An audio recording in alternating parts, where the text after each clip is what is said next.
So last night we went out and ran the Mini Bs and Mini Ts at the RC basement. They just set up a new track, and we tried to run this guy. I ended up not running the brushless because they're just too fast for that track. This guy's brushless, but even for the 2 minutes I tried to run it around, it was making some weird noise. So we're gonna dig into it and figure out why we're making weird noises.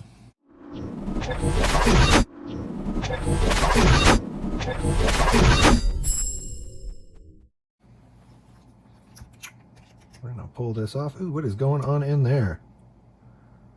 Looks like our slipper is fried. Well, that makes sense. That makes sense.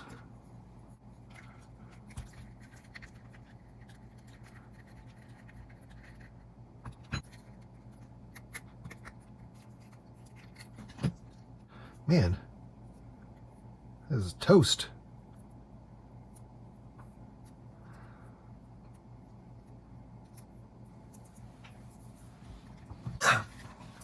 All right, box of parts. We've got a slipper in here.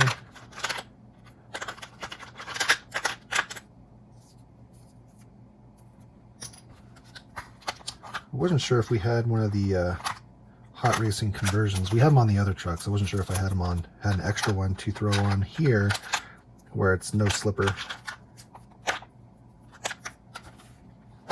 Guess not.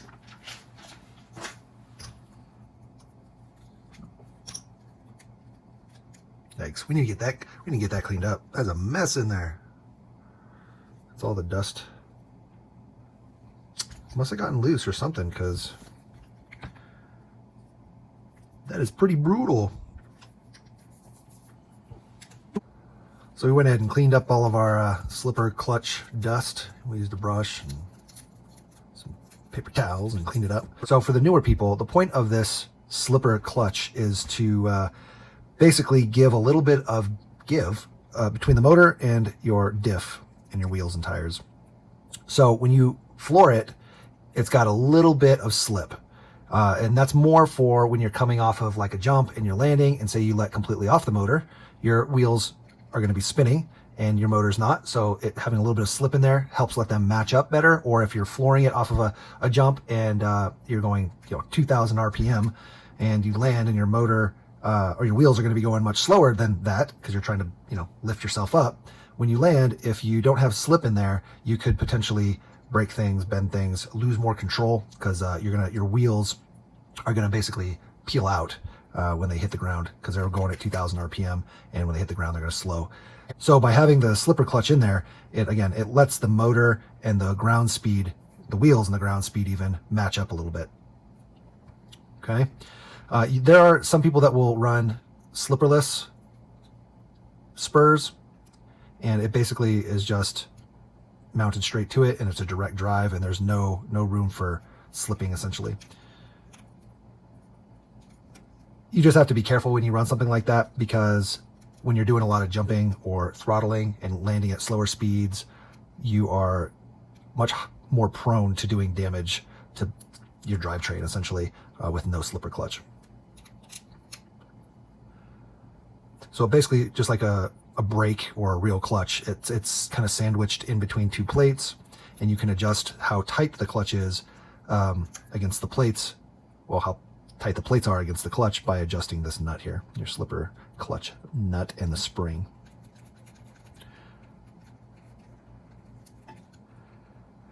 Now you want to make sure it's tight enough that you're not just slipping the whole time. And I think what happened here is the slipper clutch nut loosened, and we ended up just slipping a lot, and it just put a whole bunch of dust in there and just burned it all up.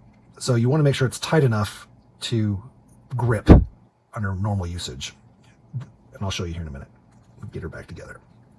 Whenever you're working on your cars, and this is almost all RC cars, right? Make sure you don't over tighten. Over tightening will cause lots of binding. You should be able to freely move, right? This one's a little loose, actually. Too loose, I say.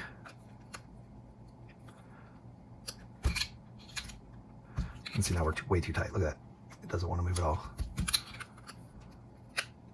It's a fine balance between too tight and your wheel falling off.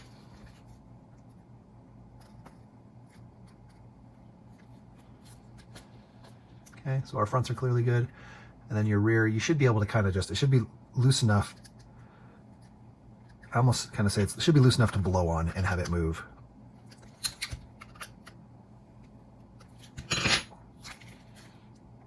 I'm just barely tapping it and it's moving freely, right? So we're nice and loose there. Again, we're not loose to where there's play. All right, so let's adjust our slipper clutch. Get my pinion back on here.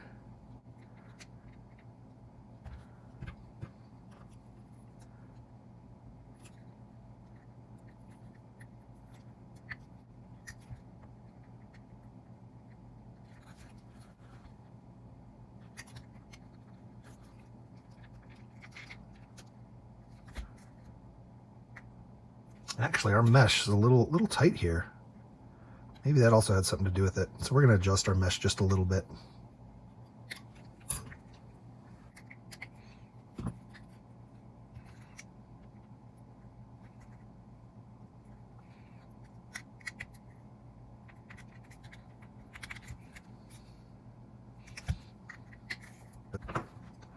So on this particular motor plate, there's no real precise way to adjust the mesh on here. As far as it's kind of, you're kind of stuck in the holes that they provide. But that's still, you still have a little bit of play in how much you can move the motor, right? So even with the hole, you can kind of move the motor just a little bit. We'll put the screw back in, you can see.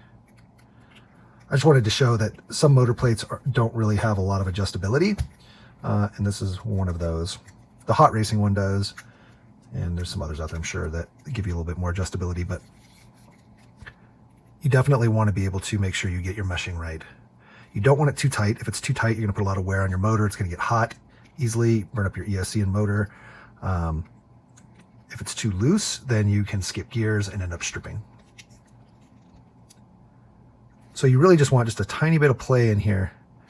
And a lot of people will use a piece of paper. So you can use just a small piece of paper and basically put it down into your gears. And it'll put a little bit of space in there, and you should be able to run once it's tightened, once you're all tightened, because remember, as you tighten the motor mount screws, it's gonna move. It's gonna want to, like, the tighter you get, the more it's gonna want to pull itself in towards the way you're turning, and it can adjust how much space you have there. So you want to make sure you don't move too much while you're tightening, and just be aware that it could be much more tight or much more loose than what you expect because you're tightening it and it's moving while you're tightening. All right. So one of the things they try to say, at least that I've heard, is that when you run the paper through your pinion and your spur gear, it shouldn't actually tear the paper. If you're tearing the paper, see there, we don't have any actual tears on the paper. This one did tear up a little bit. That was as we were tightening it down. So I made sure I was pulling on it or pushing it away, giving us a little bit more gap. And now when we run the paper through, it does not tear. That's usually the ideal amount. And you want to make sure that this should just be the tiniest amount of play in there while you're holding the spur gear. You should be able to barely feel the pinion move. You probably can't even see it, but I can feel it just barely move. And that's just enough so that it's not going to be binding up or, being tight and putting wear on our drivetrain components. Now, as far as the slipper gear, again, we will turn this guy on here, and we're going to adjust our slipper gear.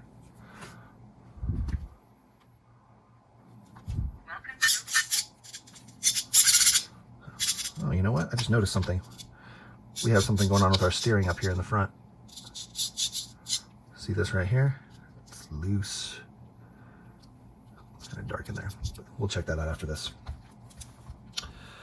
So the idea is you kind of want to be able to, and I don't have the most space here. Let's move this up a little bit. So you should be able to hold your rear tires down, and you can hold one with the remote, one with your hand. And when you floor it, you just kind of give it a quick pull on the trigger, and you're going to see it either pop up or it's just going to sit there and make a noise and spin. So that's cogging, okay? That means we're too tight. So it's not even trying to well, in part, it could be also our wheel diameter because we cogged even before. But we can loosen our slipper clutch just to get a little bit of that out of there.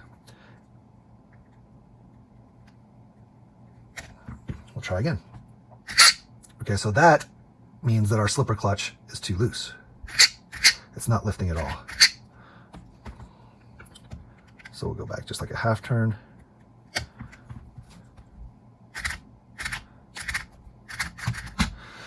So one of the issues that we're having with this rig is that we're cogging in the brushless motor because our wheel diameter is just too large, and it's a heavier rig because it's aluminum.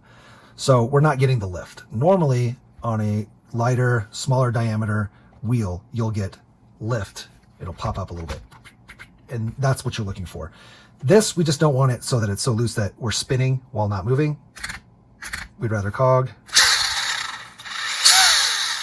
And I'm sure that the way that we've got this set up is also part of why our slipper clutch kind of went out. So it's just something to be aware of when you start to do craziness to them. Again, this one's just for fun. It's not meant to be a race buggy or a race truck. It's just kind of our basher. So we don't expect it to be perfect. On a stock buggy or one that's meant more for racing, you're going to get some lift. This is just too heavy. So like I said, it's kind of cogging. Yeah, if I take a little bit of the weight off there, it starts to feel like it wants to lift. But we're not slipping. That's good. I feel like I'd rather have this one just a little bit more tight than loose, just because it is heavy and I don't want to burn up the clutch again. I want it to be there just enough slippage so that when we land hard or the RPMs are totally off from the ground speed, it's not going to just destroy anything. I think we're good though. It's not perfect. If you've got some suggestions, go ahead and post them below. I'm not the master wizard on this stuff. I'm kind of learning these ones along the way, and just trying to share what I learn as I learn it. So again, I hope this helped you. Let's go ahead and do the front. We'll see what that's about. So we got the front end off. It's basically just 8 screws. Well, really it's just 6 screws. You remove these 2 and these 4 from the bottom here, and then you're able to pop the whole front end off. We found our brake, and it is the bell crank right here. This is our bell crank drag link set. This is the drag link. These are the bell cranks. There's 2 of them, and you can see this one's missing on this side, and it's right here, and it broke this little piece off right there. So we have to see if we've got another one of those, and we'll get it fixed. That's what happens when you run all aluminum parts. The weak points break, just so you guys know. And I know you're going to say it in the comments, and you can repeat it for everybody. All aluminum's not ideal. I know that. I got this rig this way, all aluminum, and I got it basically for the price of a brand new one. So, and I got all the original parts. I got all the OEM plastic. So if I really wanted to, I could put it back to just a stock truck. But we like to bash with it. We like the way it looks. We've got plenty of stock trucks, so why not have one that's kind of blinged out?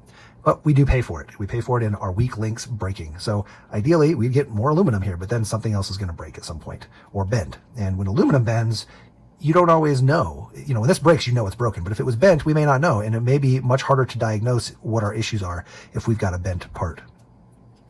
So just keep that in mind. So we went and looked, and we don't have any extra parts for this. So we're probably gonna have to go buy some new ones. Good thing we're going to Hobbytown tonight. So we'll get our new bell crank here. Maybe we'll get aluminum ones, and then we'll just, the plastic we'll just keep here as our servo link. And maybe we'll leave the drag link plastic as well. These are already obviously very thin plastic, and maybe they need to be aluminum, but you can leave this plastic and leave your servo arm here plastic. Now, while we have this off, we just wanted to show you a little bit more about the slipper clutch. A good starting point is to tighten the slipper clutch nut all the way down, right? You're all the way tight until the spring is fully compressed. Now, never run the car like this, right? That's not ideal.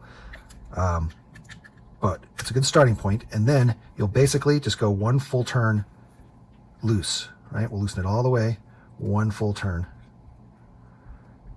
and that'll give you a good starting point, okay? And then with the front weight off, we can show you this, right? So we get a little bit of lift, and you can hear it cogging still, because again, this gear setup for this motor is probably a little too much, but you get it, right? So we're all the way. And that's better than being too loose. Again, too loose, we'll show you what that is. Will sound something like this. Not good, right? Not good at all. You'll just, if you try to run like that, and we'll even tighten it down a little more. I think we're okay there. But if we were backing off just a little bit, maybe half a turn. And the cogging makes it hard to get this adjusted because this cogs. And again, the cogging is the motor. I don't want to get into too much on what cogging is, but it's basically on a brushless motor when the rotor of the motor is not aligning with the stator, essentially. I think this is how it works. And so it's like, it's trying to get to the next point to turn the motor, and it can't because there's too much resistance on it. So it kind of cogs and tries to go. It only happens at low, like 0 to speed, from no RPMs to RPM, any RPMs, it will cog. That's not too bad. One way to fix cogging is to get a sensored motor. See again, too loose. And that was just literally a quarter turn, so it's a fine line. But again, a good starting point is all the way down and then back it off a full turn. You should be good. Okay. Again, if you have information you want to tell people, put it in the comments below. They can read it and clarify anything that I missed, or maybe I said something not ideal, not correct. Tell me below. That way next time when we do a video, we have the information as well. Best practice is when you put a new slipper clutch in, you want to run it through 1, maybe 2 packs and then check and adjust it again, because you have an initial break-in period on the actual clutch pad. So even with a new RC, ideally you want to run 1, maybe 2 packs and adjust the slipper clutch. Now the higher traction the surfaces that you're running on, the tighter you're going to want your slipper clutch. So a lot of the people that run no slipper clutch, they're running on super high traction surfaces and they're not really jumping. They're doing like road course stuff, like oval track or things of that nature. If you're going to be doing a lot of jumping or having a lot of loose surface, you actually want to loosen your slipper clutch a little bit, and it'll help improve your handling. And like I said, when you come down after landing, it'll help prevent some of the strain that can go on there. And again, if you're high RPMs and you land and you have no slipper clutch, or you're completely compressed on your spring all the way tight down, your wheels are not going to they're not going to slow down easily. So you're going to end up losing control on the land. So you want to loosen up the slipper clutch on loose surfaces and when you're jumping a lot. Never run with the spring fully compressed though, unless you're, like I said, going for an oval track where you're not actually jumping or off-roading. It's basically on-road and you have super high traction because you're going at high speeds and you've got the tires for it and stuff like that. So that's a totally different build, but for off-road, the slipper clutch is very important. So some key things: if you feel like your RC is running kind of sluggish, or you throttle it and you can hear it wind up, but it's not really going, that's because your slipper clutch is probably too loose. If you're getting a lot of peeling out, or it feels uncontrollable on looser surfaces, or you happen to be damaging any of your drivetrain parts, it's harder on these little guys, but on the bigger ones you can, then your slipper clutch is probably too tight. If you hear any weird clicking while you're in here, you should check always anyway. Just check to make sure your spur gear and your pinion don't have any chipped teeth, or nothing is worn too much on any of this. So you might as well check that. Also, you want to make sure that everything is rotating smoothly. Like I said, when you put your wheel nuts back on, make sure it's not binding, it's nice and loose, right? And there should be no wobble in your dog bones. I know there's a little bit sometimes, but you want to make sure that there's nothing that looks like it's bent, right? You want to make sure all your drivetrain feels smooth. And while you're in here checking this stuff, adjusting your slipper clutch and whatnot after your full battery run or 2 battery runs, again, just kind of check everything. Make sure that none of your screws are popping out. And these aluminum ones, the screws don't stay. You got to use Loctite. If you don't, your screws back out way easily. When you're going screws into plastic, it's not a big deal. And actually, don't use Loctite on plastic unless it's plastic safe Loctite, because it will eat away the plastic. But again, you just want to make sure that everything feels smooth. And before we put this pinion back on, we were doing it off camera, but we were spinning the spur gear here to make sure our transmission in here and diff and everything felt right. And it didn't feel chunky or anything. And it felt very smooth. So just kind of check that stuff, right? Just kind of troubleshoot and make sure everything feels correct and looks correct. That way, when you're out there running, you don't break more parts. Went to our local hobby town, and this is what we got. It was all they had. So we figured we'll just snag them both up. These were $9. These were $22. This is the aluminum. This is the plastic. So we're gonna go with the aluminum. And I think what I'm actually gonna do is just replace the bell cranks, the aluminum bell cranks, and keep the aluminum drag link. And then we'll see if we break the drag link. And if we break the drag link, then we'll put on the aluminum drag link. And we have this just as super backup because we might start doing more races with the Mini Bs and Mini Ts. So having an extra set's never bad. Let's get this on.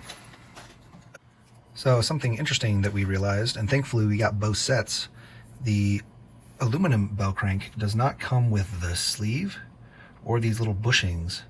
And that's because I assume you're going to use your original sleeves and bushings. But apparently this was bent or weak and we couldn't get it out of our stock bell crank. And so it broke the little hex. This is a hex right here. Right? So the little hex broke and the bushings are kind of, they're not the best, but we could probably use them again. But again, this part broke the sleeve. So good thing we bought the stock set too, because this set does not come with that stuff. It only comes with, well, that's kind of weird. I don't know why this comes with ball joints and this doesn't.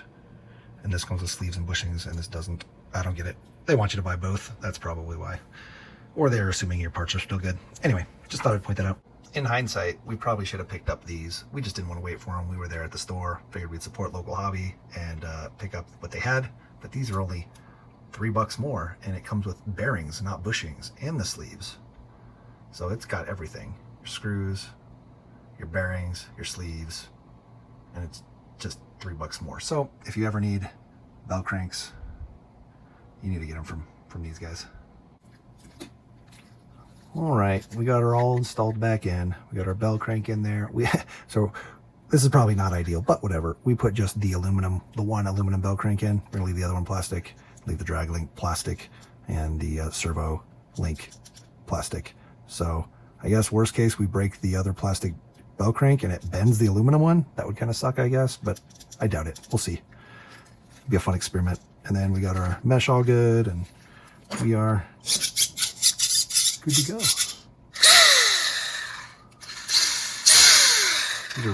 These are really hard rubber. So we got to go do a run with it. Let's do it. So we got it all ready to go outside and run it. And for some reason, there's something goofy going on with our servo. We got juice, and the servo just like becomes non-responsive.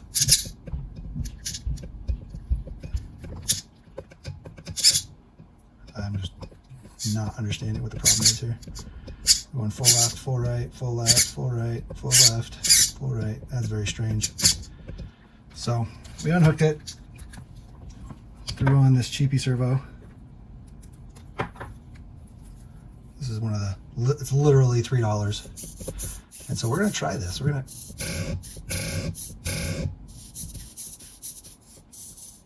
gonna see how it does. Would you look at that? The servo horn fits right on there, no problem. Stock servo horn. Okay, so it fits right in there. It's just a little long, so it hits up against the plate back here, so you got a little bit of a gap, but not a huge deal. If you really cared, you could always cut out behind this. It's like part of the battery tray. Not really. I don't even, here, let's look. Yeah, it's just part of this right here. So you're pushed up against that. You can kind of see it bowing a little because I tightened it down pretty good, but I think it's fine the way it is. Seems fine. So we're gonna go run it with this and see how we do.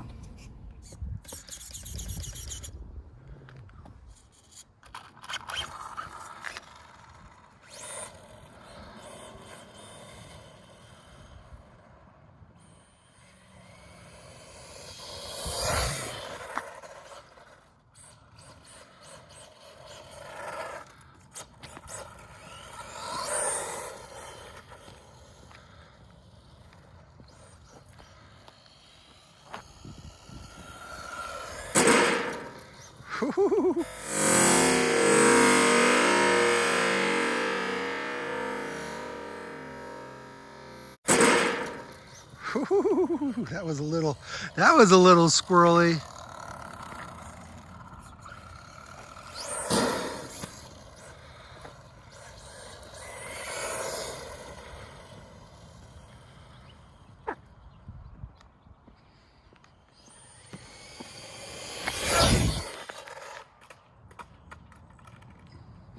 Oops.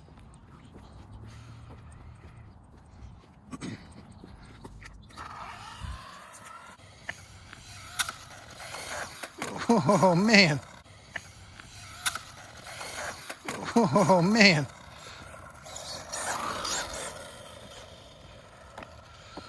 She's a wild one.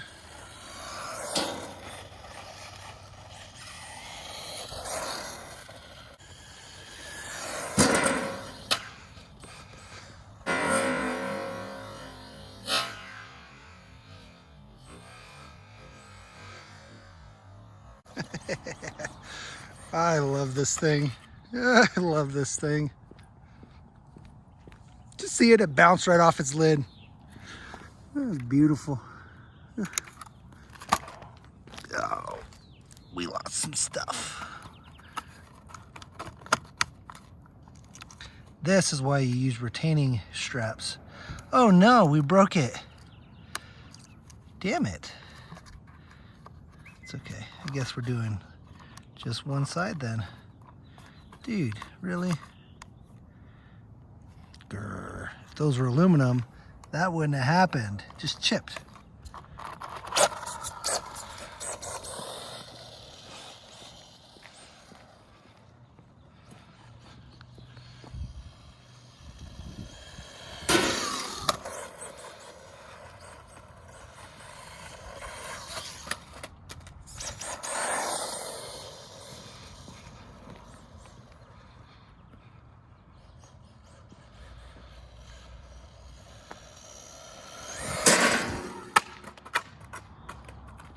I'm not the best at jumping.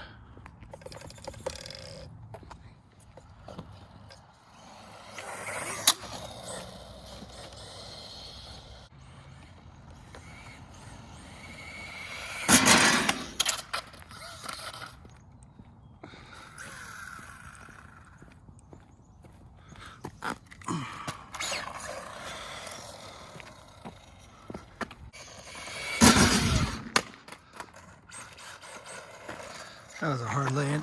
Ugh.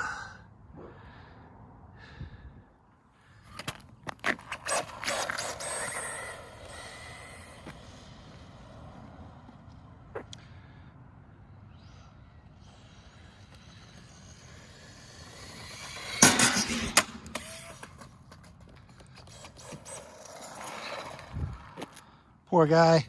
We love it.